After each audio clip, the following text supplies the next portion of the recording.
Hey guys, Dylan Sider with Kinfolk Carpentry here. I'm working on a kitchen and I want to show you guys how I like to do pre-finished crown moldings around kitchen cabinets. So stick around and I'll give you some tips and tricks as I work through this.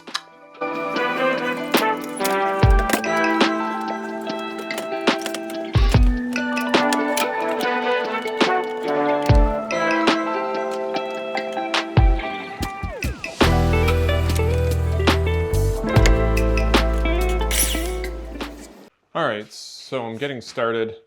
I'm adding these little blocks on top of here. Usually if I only have about an inch of nailing above my doors on the face frame, I'll just add a little block so that it gives me a bit more meat for my, I call it a fascia board, freeze board, whatever it is.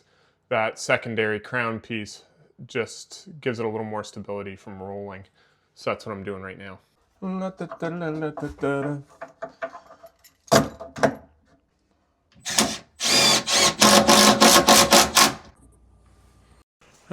and then from here, because this is hard to get a screw through the cabinet, I'm just gonna make a little level line there, plumb line, and tack something on the wall to nail into.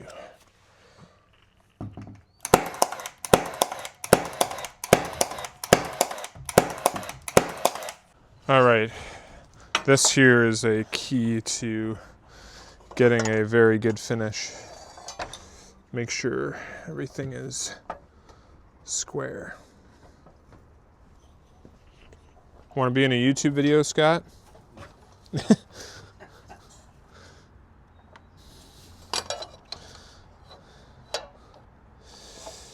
So checking everything with a square before you get started and tightening everything up to ensure you get nice, crisp miters. Key to it all. All right, the indents that just lock into zero, I mean, I've never found them that they're like perfect, so.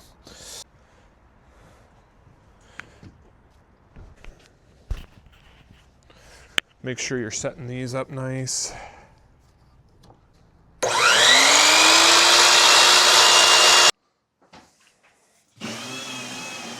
All right, so I glued my miter. Basically put blocks on top of the doors to hold the crown exactly where I want it to give me an even reveal along the doors. I've pre-adjusted all my doors.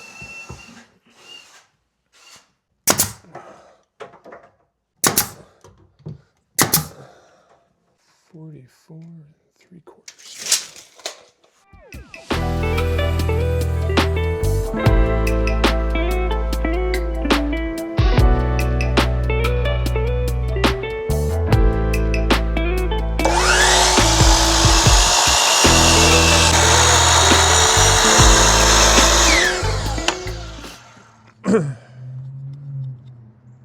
All right, I try not to get too overexcited about cutting it exact every time, like right on the money. I kind of creep up to it.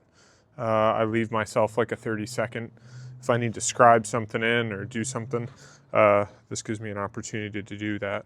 So yeah, that's the process. So the piece I was butting into is just slightly out of plumb, so I can trim that.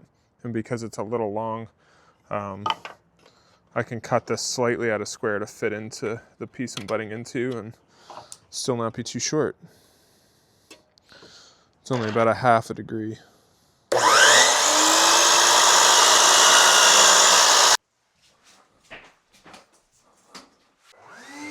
perfect. So what I did before is I just took my torpedo and just marked a level line across there so I know my crown is sitting level. And this piece is just sitting slightly out of plumb, and that's why I had to cut that on an angle.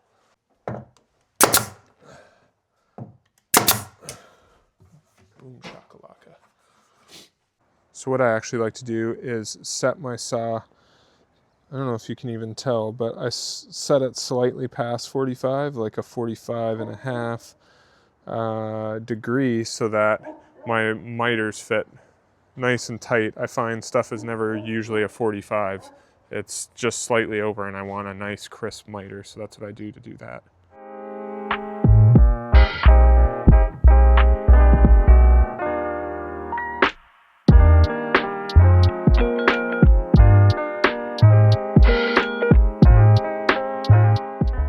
And here's a good tip.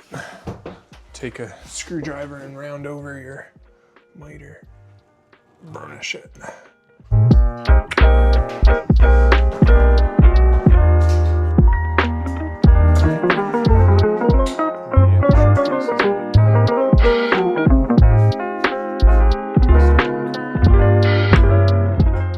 All right, so now that I'm getting into crown, I like to use crown stops.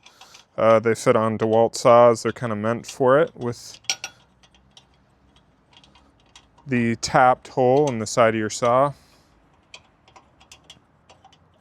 These are super annoying to pull out all the time. They're super long. I've thought about cutting them down, but I just haven't gotten around to it. All right. So you want to make sure you're setting these stops to where the crown is sitting flush against the table and flush against the fence.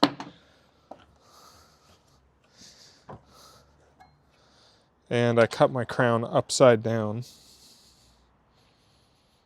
I mean, you have to cut your crown upside down if you're cutting it in a seated position like this. So everything looks set and good. Now we can start rolling.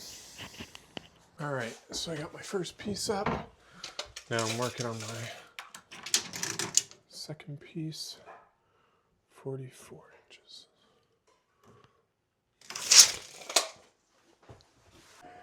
Here's a gadget I've come across recently that I found very helpful in cabinet installs, and I'm sure I'll find it handy in all applications in my job, but this is really nice because I put it on my back belt loop so that I'm not scratching cabinets, because you can't wear a tool belt while you're installing cabinets, so you don't want to beat stuff up. But it's nice to have all your tips on you because I'm switching so frequently. You know, this is to take the hinges off a square drive, and you know, T10 is for, you know, the finish head screws to fasten cabinets together. And then I'm switching to a T20 for my cabinet screws to screw them to the wall. So I'm constantly switching bits, and it's nice to have them all right on your person at all times. So these are a great little lifesaver.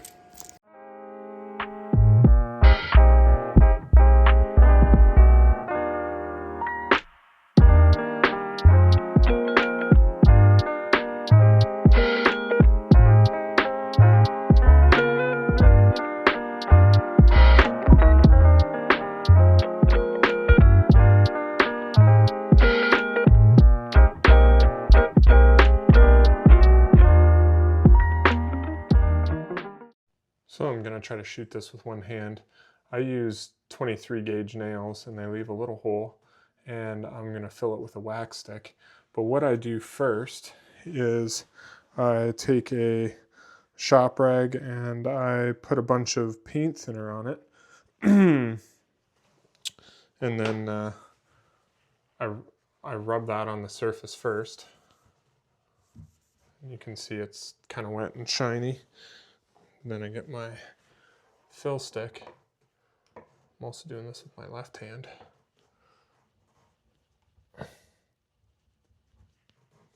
See it there?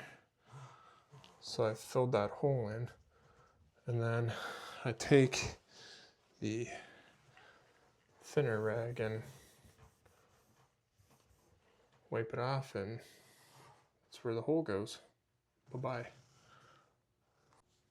I really like these for cabinet work. It's just a spring nail set. You don't need a hammer. You just place that on the nail, and that drives the nail in. They're really nice for 23 gauge because, yeah, there's not really a head, so you just kind of place it over the spot, and that works really well. I don't really like them for like 16 gauge or heavier nails. I find they take a lot to drive it in. I usually use a traditional nail set for that, but for cabinet work where you don't really want to carry a hammer in case you're banging into stuff, these are a very good tool.